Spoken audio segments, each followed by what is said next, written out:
Halo sahabat perempuan, selamat datang di podcast Ruang Berbagi Sahabat Perempuan. Podcast ini akan menjadi ruang aman dan nyaman untuk memberikan cerita, inspirasi, dan pengalaman para perempuan.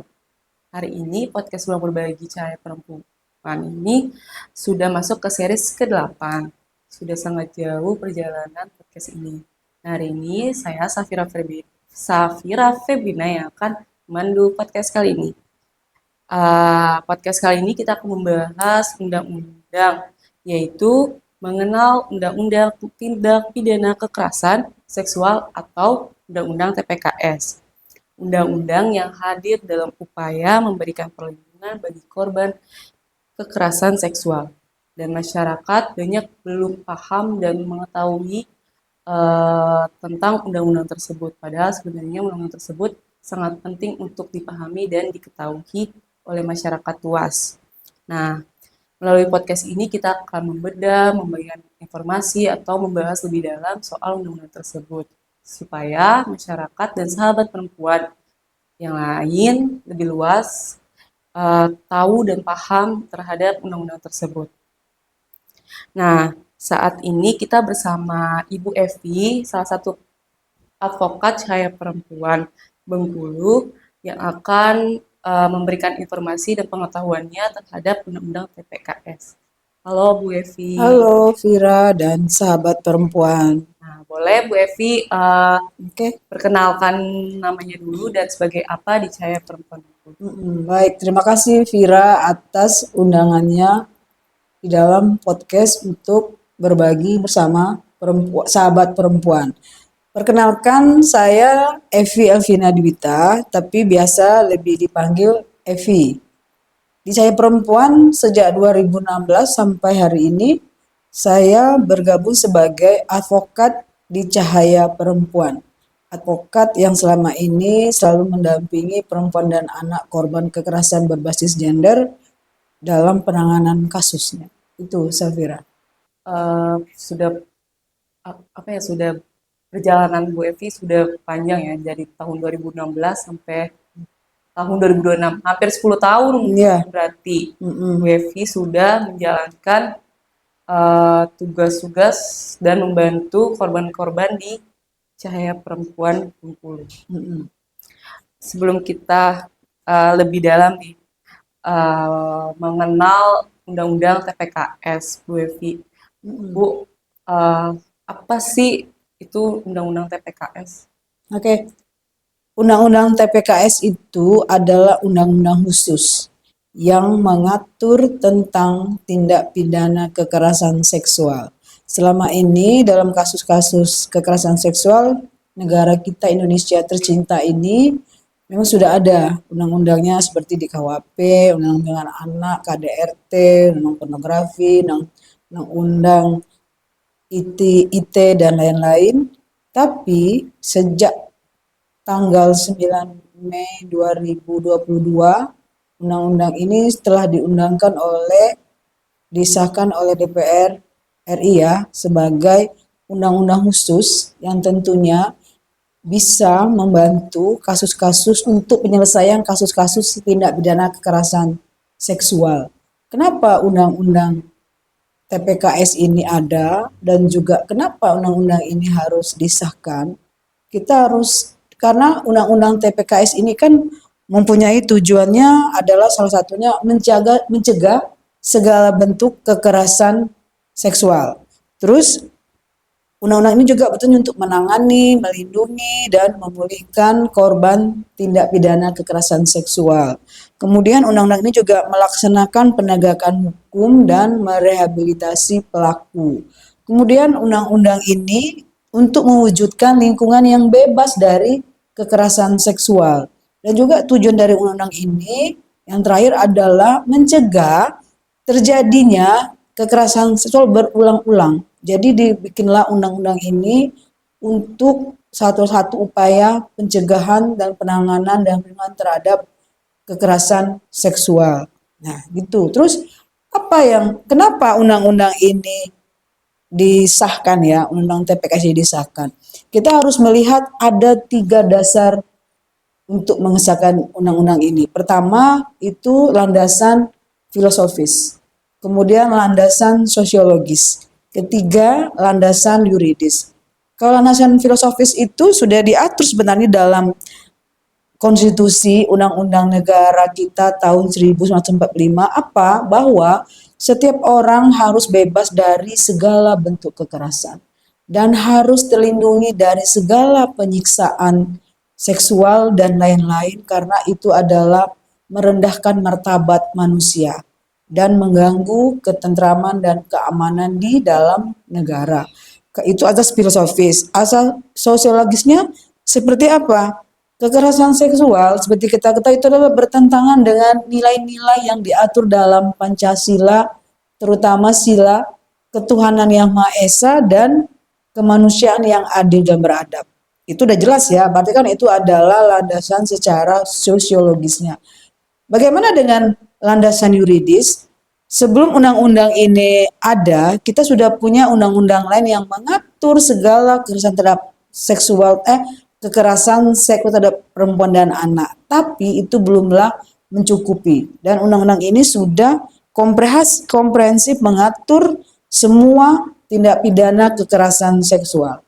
Jadi tiga landasan itu tadilah yang salah satunya menyebabkan undang-undang TPKS ini harus disahkan dan harus digunakan sebagai undang-undang khusus bagi penyelesaian kasus-kasus tindak pidana kekerasan seksual. Begitu, Mbak Fira. Nah, berarti kan tadi Bu Evi itu tadi udah menyebutkan ada 3 landasan. Berarti itu 3 landasan itu sebagai latar belakang lahirnya undang-undang TPKS atau ada sesuatu yang memang lahirnya undang-undang TPKS ini yang dikhususkan untuk perempuan agar lahirnya undang-undang TPKS itu. Iya, itu salah satunya undang-undang TPKS ini lahir secara khusus karena diundang-undangkan secara khusus. Itulah latar belakang. Dan itu juga banyaknya kasus-kasus kekerasan seksual dan anak yang terjadi di negara Indonesia ini ya. Itu juga penggunaan undang-undangnya belum spesifik secara khusus, masih menggunakan undang-undang KUHP, undang anak, dan undang KDRT. Nah, lahirnya undang TPKS ini diharapkan dapat menyelesaikan kasus-kasus ini secara khusus sehingga kasus-kasus dalam kekerasan seksual bisa ditangani secara baik. Karena di dalam undang-undang TPKS ini yang baru ini dia mengatur tentang penanganan, pelindungan dan pemulihan terhadap korban. Sementara kan di undang-undang yang sebelumnya tidak mencakup itu. Jadi dalam undang-undang ini khusus yang paling khususnya ada penanganan, pelindungan dan pemulihan terhadap korban. Berarti kalau dulu belum ada khususnya ya. Jadi kalau karena adanya lahirnya undang-undang TPKS, jadi korban-korban kekerasan seksual bisa dapat perlindungan, penanganan juga, ada pemulihan juga. Iya, betul. Jadi dalam kasus kekerasan seksual ini korban itu kan berhak mendapatkan hak perlindungan, hak penanganan, hak pemulihan. Jadi makanya di Undang TPKS ini mengatur semua tentang hak-hak tersebut. Selain itu juga Undang TPKS juga mengatur adanya layanan terpadu antara pemerintah pusat, pemerintah daerah, provinsi, kabupaten yang ada di sini. Leading sector itu kan ada di UPTD, PPA masing-masing ya. Jadi Undang-Undang TPKS ini tidak hanya mengatur tentang sanksi hukuman pelaku, pelindungan korban, tapi juga mengatur pelayanan terpadu lintas sektor. Itu kan sangat penting karena dalam kasus KS ini tidak bisa yang menanganinya hanya segelintir orang. Misalnya kita nih kayak cewek perempuan menangani kasus tidak hanya bisa CP saja, tapi juga Isi dari undang-undang TPKS itu tuh nggak cuman perlindungan korban, tapi harus menyangkut ke yang lain juga ya. Berarti nggak cuman berdiri sendiri ya. Ya. Memang isinya itu seperti apa sih, Bu? Ya, kalau dalam Undang-Undang TPKS ini kan banyak sistematikanya. Tapi yang paling penting dalam poin-poin yang penting dalam Undang TPKS ini, Undang TPKS itu mengklasifikasi atau mengatur hal-hal apa saja yang termasuk dalam tindak pidana kekerasan seksual dan kekerasan lain yang diatur di luar Undang-Undang TPKS. Kalau poin yang diatur dalam Undang TPKS itu kan ada berapa poin, misalnya pelecehan seksual fisik, pelecehan seksual non fisik, terus ada pemaksaan kontrasepsi, pemaksaan sterilisasi, pemaksaan perkawinan, penyiksaan seksual, eksploitasi seksual, kemudian ada perbudakan seksual, terus ada kekerasan seksual berbasis elektronik. Nah, kalau ini kan bisa melalui dunia maya ya, medsos itu dapat dilakukan di kekerasan seksual berbasis elektronik. Itu juga korbannya semua, baik perempuan dan anak, perempuan dewasa, perempuan muda, anak maupun anak-anak remaja. Nah, sedangkan tindak pidana yang diatur di luar Undang-Undang TPKS ini seperti perkosaan, pencabulan yang selama ini kita tangani itu kan juga diatur sepanjang itu tidak bertentangan dengan diatur dalam Undang TPKS. Jadi Undang TPKS itu secara spesifik mengatur tindak pidana kekerasan seksual yang saya sebutkan tadi itu. Nah, di luar itu kayak perkosaan, pencabulan, persetubuhan anak di bawah umur, pornografi itu tetap masuk dalam kekerasan seksual. Tapi diaturnya di luar Undang-Undang TPKS. Jadi kayak apa namanya? Kalau undang TPKS itu kayak lebih luas lagi ya permasalahan. Iya, dia lebih spesifik ya mengatur karena kalau di luar TPKS kan kayak perkosaan, pencabulan itu sudah diatur. Nah, dalam TPKS ini dia lebih dasar lagi hanya pelecehan fisik, pelecehan seksual non fisik itu kan ada aturannya. Nah, sehubungan dengan isu kampanye pencegahan perkawinan anak itu kan itu juga nyambung di situ ada pemaksaan perkawinan anak di bawah umur. Jadi siapa yang melakukan pemaksaan untuk menikahkan anak di bawah umur itu dapat dipidana sesuai aturannya. Nah, berarti ya Bu, sebenarnya kalau dispesifikkan lagi kalau dalam satu kasus itu berarti undang-undang TPKS juga bisa berkaitan ke undang-undang lain juga ya? Ya, itu tetap karena undang-undang TPS ini dia tuh khusus mengatur tindak pidana kekerasan seksual. Jadi ketika ada kasus-kasus kekerasan seksual yang selama ini digunakan misalnya anak korbannya digunakan undang-undang anak, terus kalau ada ibu rumah tangga yang mengalami kasus kekerasan seksual menggunakan undang-undang PKDRT atau juga sekarang kita ada KUHP baru menggunakan KUHP, tapi seyogyanya sejak undang-undang diberlakukan secara khusus, kasus-kasus kekerasan seksual terhadap anak itu ada lebih baiknya menggunakan undang-undang TPKS. Karena undang-undang TPKS ini kan tadi saya bilang dari awal, dia mengatur tentang pencegahan, penanganan, perlindungan, dan pemulihan korban. Gitu loh.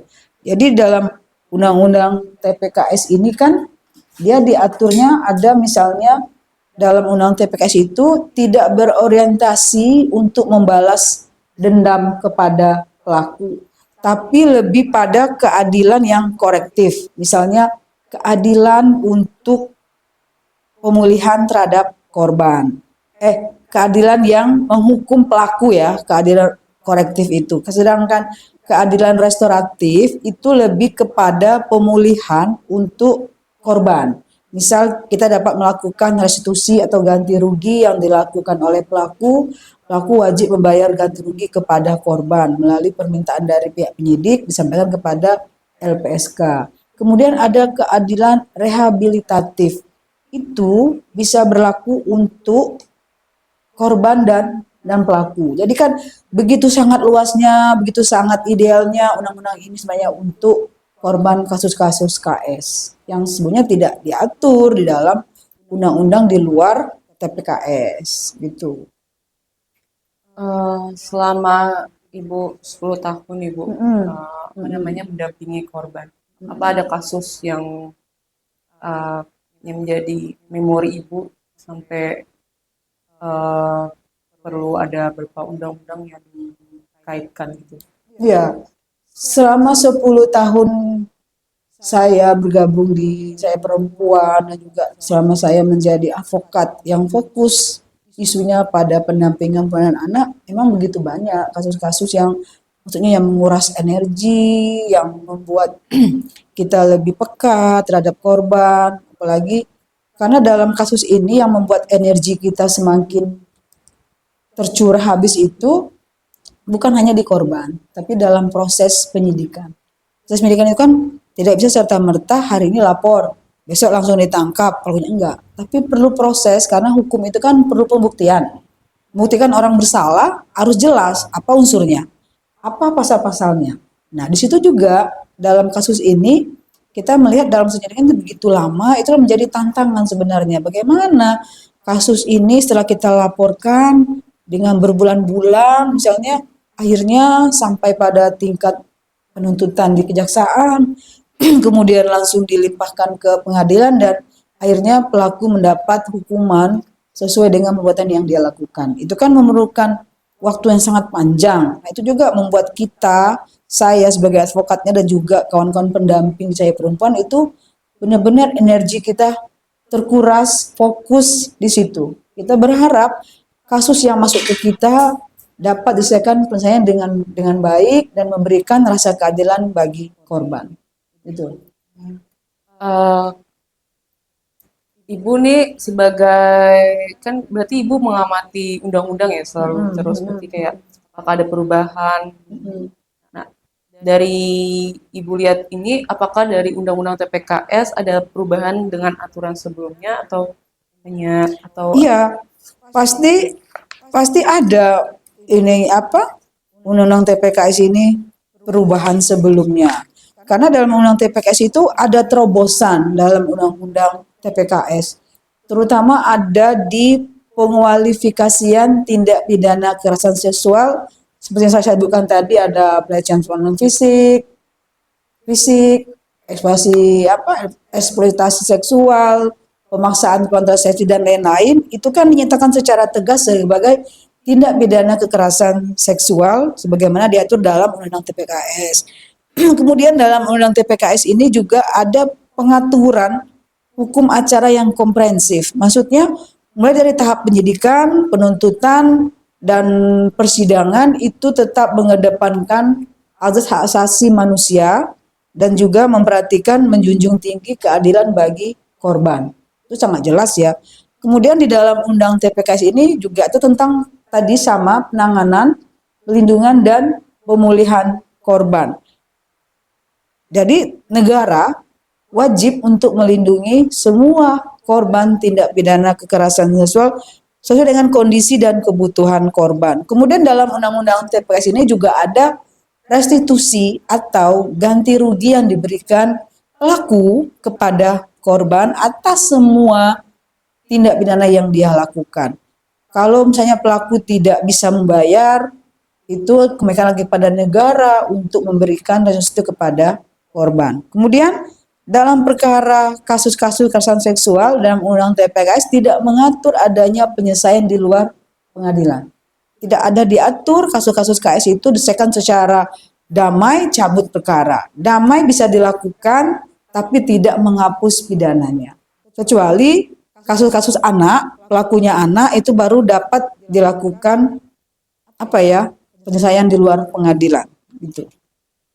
jadi sebagai advokat Bu Evi itu kayak Undang-Undang TPKS ini sebagai terobosan baru yang spesifikasi tentang tindak kekerasan seksual. Itu hal yang bagus terhadap kasus-kasus yang Bu Evi yang Bu Evi hadapi juga ya kan. Nah, yang sangat disayangkan juga banyak peran masyarakat tuh belum mendukung sepenuhnya pada korban. Nah, itu menurut Bu Evi, kita sebagai masyarakat umum itu perannya itu seperti apa? Kan Iya, nggak harus aparat hukum kan betul. menjadi penegak keadilan. Juga di dalam Undang-Undang TPKS ini tidak hanya mengatur tentang klasifikasi kekerasan seksual, terus dalam proses hukum acaranya, layanan terpadu yang harus berhubungan dengan korban, tapi juga mengatur tentang partisipasi atau keterlibatan masyarakat dan keluarga.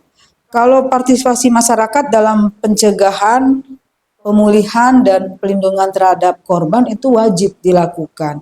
Seperti apa sebenarnya partisipasi masyarakat? Terutama nggak usah terlalu banyak ya masyarakat itu, terutama yang paling penting itu adalah masyarakat itu bisa melakukan membaca atau literasi terhadap kasus-kasus kekerasan seksual. Kenapa masyarakat perlu memperkaya dan dalam literasi tentang KS? Karena dalam literasi itu nanti masyarakat bisa menyampaikan, oh ini loh ada kasus-kasus KS kepada masyarakat lainnya, baik ketika dalam pertemuan rutin yang ada di lingkungan, memberikan edukasi kepada masyarakat sekitarnya.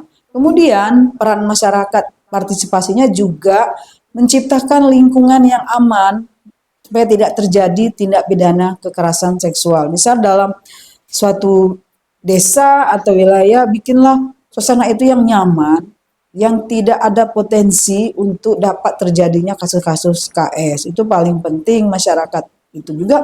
Masyarakat juga dapat terlibat untuk mensosialisasikan undang-undang TPKS. Jadi ketika dia paham, oh ada undang-undang, maka tadi itu penting dari literasi tadi. Dengan literasi membaca, melihat, mendengarkan, baik ada di buku-buku, baik ada di media, masyarakat bisa kembali menyampaikan kepada masyarakat lainnya tentang informasi kasus-kasus KS. Itu sangat sangat penting karena membudayakan literasi tentang tindak pidana kekerasan seksual artinya masyarakat berperan penting dalam melakukan pencegahan tindak pidana kekerasan seksual di lingkungan wilayah. Berarti peran masyarakat dan itu sangat-sangat penting untuk menerapkan undang-undang TPKS ini ya Bu. Dan juga perlu diketahui juga kan untuk masyarakat umum dan agar aware terhadap lingkungannya juga. Terus eh, tantangan yang sangat tantangan yang sangat sulit untuk diimplementasikan terhadap undang-undang TPKS ini tuh seperti apa sih Bu? Nah, iya. Ketika kita bicara kasus-kasus, bicara undang-undang, kita juga pasti dalam melakukan pekerjaan, dalam membuat masyarakat sadar atau juga aparat hukum sadar itu adalah penuh tantangan. Terutama tantangan ketika dalam kasus-kasus KS ini yang paling utama adalah dari pihak korban misal. Ada kalanya korban tidak mau bicara. Korban tidak mau memberikan informasi yang penting untuk penyelesaian kasus. Itu ada ya, itu bagi kita hambatan ya. Kita juga pernah mengalami, CP juga pernah mengalami ada korbannya anak. Itu susah payah kita membujuknya berhari-hari, tapi ketika berapa hari dibujuk, dia mau untuk menjelaskan. Karena dalam kasus penanganan, keterangan korban itu kan suatu hal yang paling penting dalam pembuktian. Kemudian dari peran keluarga juga. Keluarga kadang-kadang tidak support. Keluarga kadang-kadang tidak aware terhadap kasus. Misalnya keluarga tidak mendukung korban ketika terjadi masalah kasus pada korban tersebut, keluarganya nggak peduli, misalnya keluarganya cuek aja, keluarganya tidak mau membantu dalam menyelesaikan kasus ini karena dianggap korban itu telah memberikan aib kepada keluarga. Jadi harus ditutupi tuh serapat-rapatnya supaya keluarga tidak tahu. Kemudian ada juga dalam tingkat aparat hukum masih ada aparat hukum yang belum berspektif gender dalam penanganan kasus. Kemudian masih ada aparat hukum yang masih enggan dalam tanda kutip ya untuk menggunakan undang-undang TPKS dalam penyelesaian kasus ini. Mereka lebih aware-nya kepada seperti sekarang ada KUHP karena katanya KUHP sudah mengatur semua tentang kasus-kasus kekerasan seksual. Bagi kita namanya kasus kekerasan kita harusnya kita idealnya kita pengen adanya undang-undang khusus yaitu tadi undang TPKS, tapi faktanya di lapangan masih ada aparat hukum yang enggan menggunakan undang-undang TPKS dalam memberikan penerapan pasal yang diduga dilakukan oleh pelaku. Jadi itu juga ada tantangannya masyarakat yang tidak peduli dalam penanganan kasus, masyarakat yang masih menjudge bahwa korban itu wajar mendapat kasus kekerasan seksual karena dia sendiri yang tidak menjaga dirinya atau dia sendiri yang tidak peduli terhadap dirinya sehingga terjadilah kasus. Jadi itu hambatannya itu banyak sekali kayak gitu, Mbak Fira. Hambatannya tuh kayak ini ya, maksudnya berarti banyak masyarakat, keluarga, aparat Mm-mm. hukum yang masih belum sadar betapa Mm-mm. pentingnya Mm-mm. Undang-Undang TPKS ini, betapa pentingnya bahwa korban kekerasan seksual ini perlu perlindungan, perlu perlu juga perlindungan juga ya kan Bu. Mm-mm. Eh, Makanya untuk masyarakat umum dan sahabat perempuan kita harus paham dan mengerti bahwa korban kekerasan seksual itu ya perlu perlindungan, perlu perlu perlu kita bantu. Karena kebanyakan ya Bu, maksudnya saya Mm-mm. sebagai Gen Z dan masih kuliah, banyak yang sangat disayangkan kayak teman-teman dan masyarakat umum itu melihat bahwa kasus kekerasan seksual itu masih memandang bahwa hal itu tuh biasa dan kayak ya udah namanya juga rumah tangga, namanya juga Mm-mm. pacaran, namanya juga ini bukannya suatu hubungan itu nggak harus apa hubungan itu nggak harus damai-damai aja, pasti ada Mm-mm. permasalahan. Nah, permasalahan itu yang kadang dinormalisasikan, yang kayak ya udah nggak apa-apa, ini namanya juga pacar saya, nggak apa-apa dia apa namanya ngemukulin saya, nggak apa-apa dia ngenampar saya, padahal sebenarnya hal itu kayak jadi impulsif dan jadi normal dalam pacaran itu kan, jadi Mm-mm. kayak bukan cuman uh, fisik yang terluka tapi batin dia Mm-mm. mental health dia juga jadinya terluka kan banyak banget kayak eh, teman-teman masuk ke apa namanya dalam hubungan toksik yang sampai dia bilang dia dipukulin terus sama Mm-mm. pacarnya terus kayak sama pacarnya terus baik lagi pacarnya diiyain lagi itu Mm-mm. kan terus kejadiannya terulang-ulang kan Bu. Mm-mm.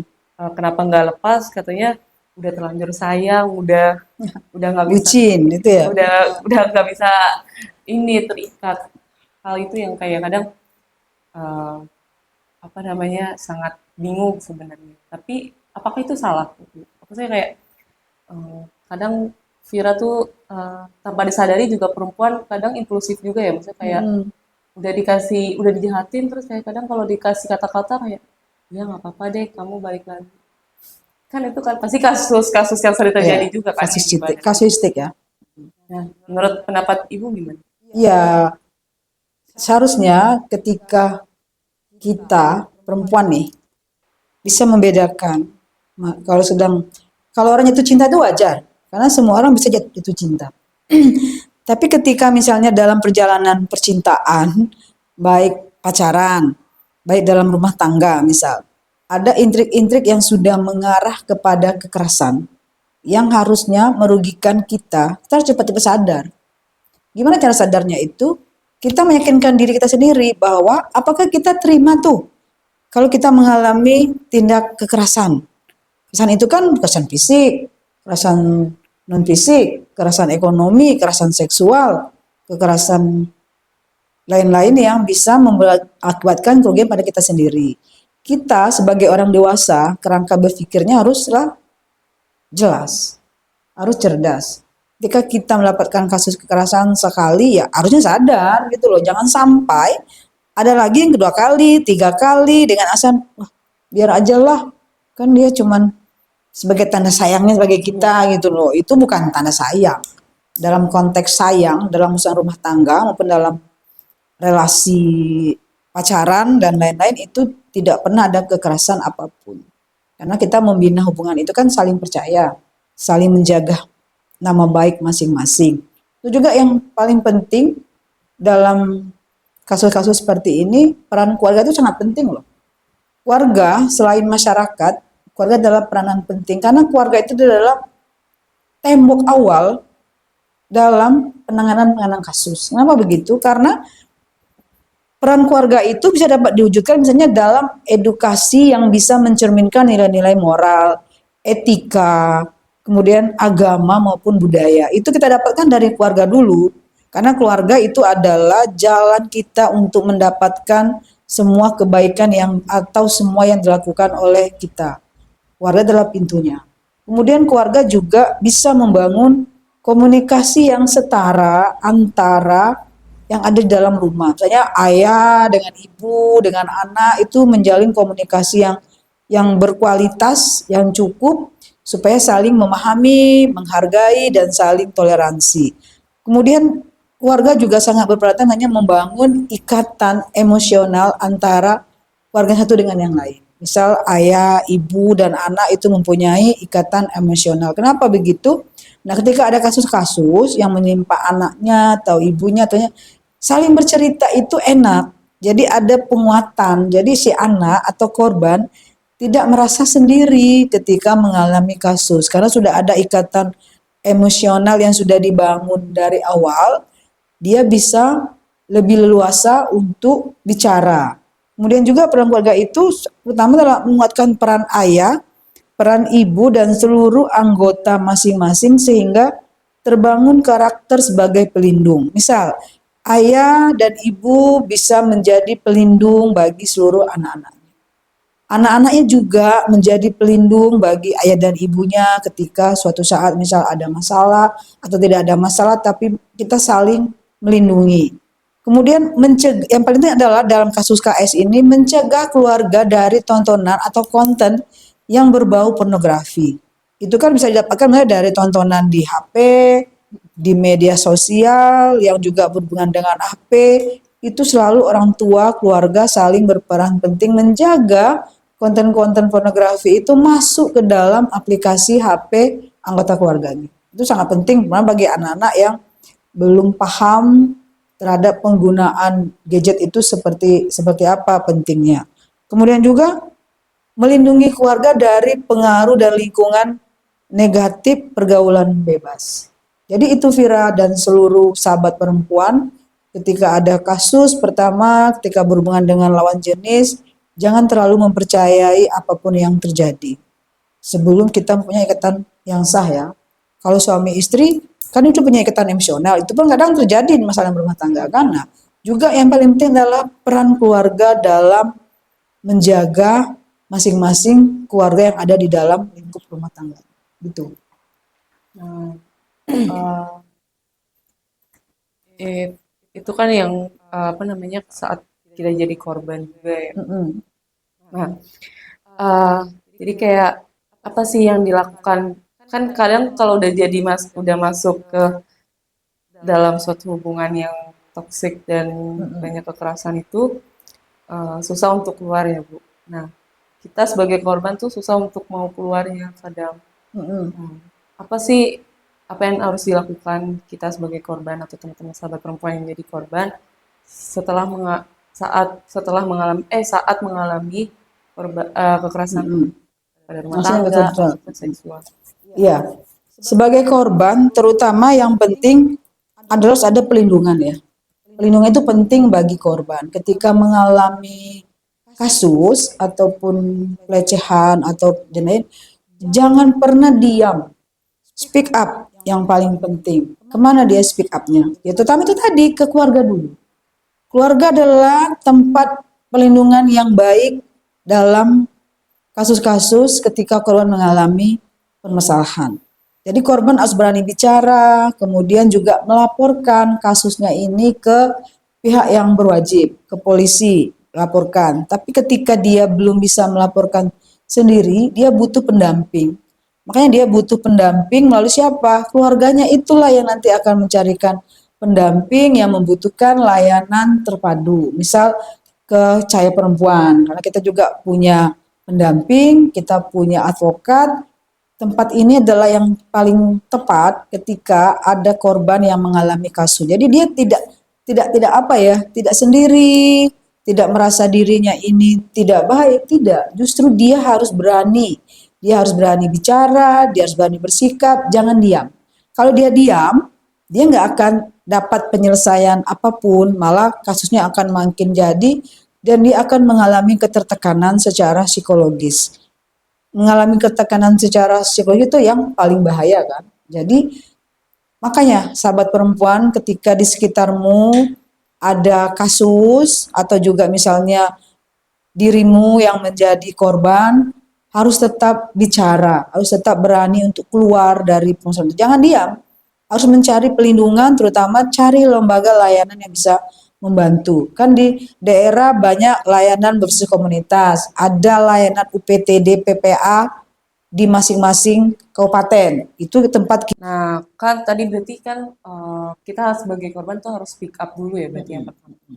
Tapi kadang yang sangat disesali ya Bu, sebagai melihat eh, apa namanya lihat di kasus-kasus dan di berita-berita, tapi banyak yang korban yang dia udah speak up tapi dia malah disalahin tuh Bu. Kenapa? Dia udah speak up Terus kayak dia nyesal. iya bukan menyesal kayak malah disalahin gitu Oh, kan banyak tuh oke. kayak di X atau di Betul. TikTok dan di Instagram gitu kan banyak dia speak up dia mengalami kekerasan seksual atau mengalami pelecehan terus setelah dia speak up banyak yang bilang kayak kayaknya kamunya deh kayaknya kamunya deh yang salah kamunya deh bukan kamunya kayak malah menunjuk padahal sebenarnya dia pengen korban nih korban pengen speak up sebagai nyari perlindungan lah, nyari pembelaan bahwa dia tuh lagi habis dapat musibah loh, habis diginiin.